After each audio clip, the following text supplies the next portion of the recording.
உடல் ரீதியா துன்பப்படுத்தின எதையுமே சொல்லிங்க. இதை சொல்லியிருந்தா சொத்து வேணாம், வயனு வேணாம், பையனு வேணான்னு சொல்லி போட்டு நீ வந்து வீட்டில் இருசாமின்னு இருப்பாங்க. அந்த பொண்ணை நாங்கள் நைட்டு கூப்பிட்டு வருவதை அவனால் நடக்க முடியலைங்க. காலை ஒரு சைடை வச்சுட்டு நடக்கிறா. அப்போ என்னன்னா மேலே வந்து அந்த அளவுக்கு கொடுமை நடந்திருக்கு.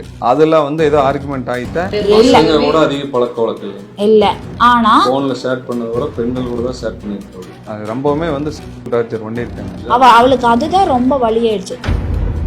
நீங்கள் வந்து உங்கள் மகனை கூட இப்படி எல்லாம் தாங்கினது இல்லைப்பா. நீங்கள் எப்படி தாங்குறீங்க? அங்கே வீட்டில் வந்து என்னுடைய நிலைமை கொஞ்சம் பாருங்க. நடிக்கிறாரப்பா.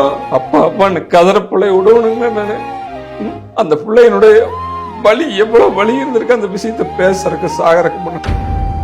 15 நாளைக்கு அப்புறம் இந்த பிரச்சனையெல்லாம் வர்ற போது மாப்பிள்ளை கேட்குறாரு, பொண்ணு இறக்குறதுக்கு ஒரு 2 நாளைக்கு முன்னாண்ட மாமா பார்த்து எனக்கு ஏதாவது தொழில் பண்ணி கொடுங்க. மாமியார் கிருதன்யா எங்க வான்னு சொல்லிட்டு அந்த கம்மலினுடைய உள் சொரையை கழட்டி பார்த்துருக்கேன்.